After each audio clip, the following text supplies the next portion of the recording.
Iya, ya apa ini Pak Jeffrey? Pak Ibu Nurmiana Afriani. Ibu Nurmiana Iya, Afriani. Pak. Oke, silakan Ibu. Ya, ya. Selamat siang, Pak Teguh. Selamat siang, silakan. Eh, ya, yang ingin saya tanyakan ini, Pak, mengenai saham Link itu kan pergerakannya lagi naik terus kan, Pak. Cuma tidak ada sentimen positif dari atau pengumuman dari indeks saya cari-cari. Cuma kalau di beberapa aplikasi sebut aja kayak RTI itu ada berita news seperti pembelian buyback saham lagi. Itu saya menanggapinya itu seperti sentimen positif tapi belum ada buktinya gitu, Pak. Tuh. Nah, menanggapi hal seperti itu, Pak, seperti apa? Karena kan banyak juga yang menanyakan kenapa Link ini naik tapi proses akuisisinya juga belum jelas. Maksudnya belum ada infonya. Kemudian yang kedua untuk Rans sendiri, saya ada pegang saham Rans. Cuma saya nggak ngerti waktu itu ada undangan Di harga berapa, Bu? Mohon maaf. RUPFLB Ranch di harga berapa belinya? yang 178. Ranch 178. Sebentar. Saya cek dulu. Rans, bentar. Rans ini di 398. Oke, Rans di 398. Ya, ya. 398. Ini kan dari bulan Desember kalau nggak salah saya beli ini, Pak. Oke, iya, iya. Dari bulan Desember saya beli. Ini itu ada RUSPLB cuma dibatalkan. Padahal kan kalau lihat analisa fundamentalnya bagus, cuma tiba-tiba ada RUPSLB terus tiba-tiba dibatalkan itu kan saya sebagai emiten baru tuh kurang begitu paham kenapa ada seperti itu. Padahal dia labanya naik terus gitu, Pak. Oke. Itu aja sih, Pak. Ya, oke. Nah, pertama soal saham Link ya. Nah, ini kan mengkonfirmasi apa yang tadi saya barusan sampaikan soal batu bara. Ketika saham turun, orang nyari berita, ini ada apa? Lalu kemudian kantor-kantor berita bikin cerita, oh memang meskipun harga batu bara naik, tapi harga batu bara di Cina lagi turun, katanya seperti itu.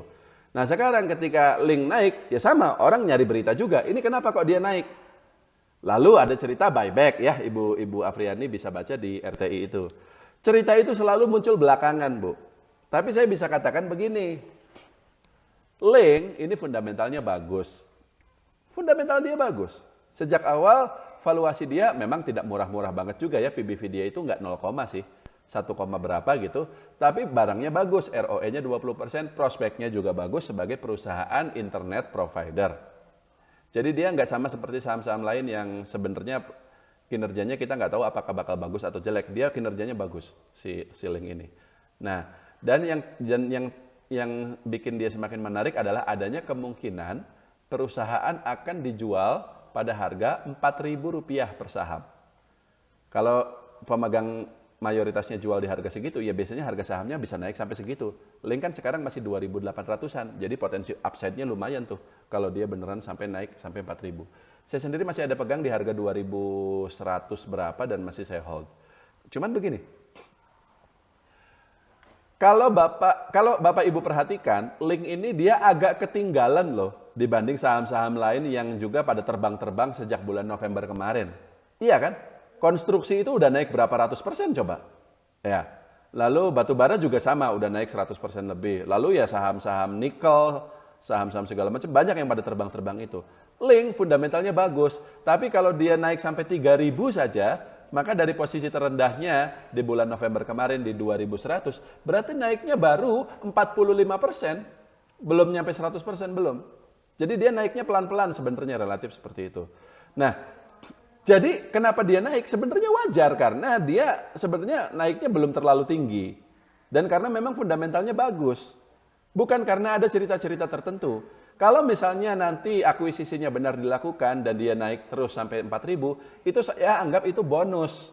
Tapi bahkan kalaupun itu tidak terjadi, sahamnya memang bagus dan murah. Ya masa iya sih ke 3.000 nggak bisa, dia bisalah naik ke 3.000 minimal. Dan benar kemarin dia naik sampai 3.000. Ya sekarang agak turun karena IHSG-nya lagi turun ya. Tapi secara fundamental dia sangat bagus dan bukan karena ada buyback atau apapun. Memang sewajarnya dia naik. Kalau dia kemarin di harga 2000 atau 2100 itu dia murah. Kalau di harga sekarang memang sudah dekat-dekat wajarnya, tapi dia masih bisa naik lebih tinggi lagi. Meskipun kalau di harga segini sih saya udah nggak rekomen ya, risikonya udah agak besar. Bisa aja kan dia turun lagi ke 2500, kita nggak tahu. Tapi kalau misalnya kita sudah hold dari awal, pegang saja, masih ada kemungkinan dia bisa lanjut naik sampai sekitar 4000, dan itu bukan karena ada buyback atau apapun.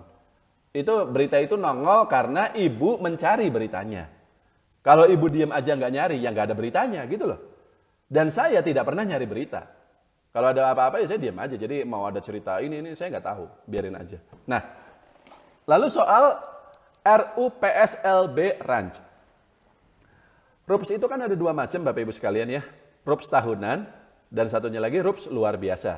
RUPS tahunan itu dilakukan setiap tahun. Tapi RUPS LB ini biasanya kalau ada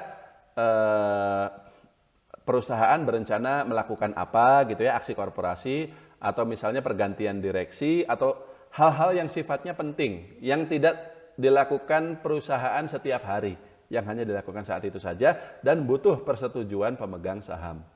Jadi biasanya kalau ada rencana RUPS LB, dia itu ada rencana mau ngapain. Tapi kalau RUPS LB-nya kemudian tidak jadi, batal, ya berarti rencananya juga tidak jadi, batal. Dan itu normal, Bu. Nggak perlu khawatir.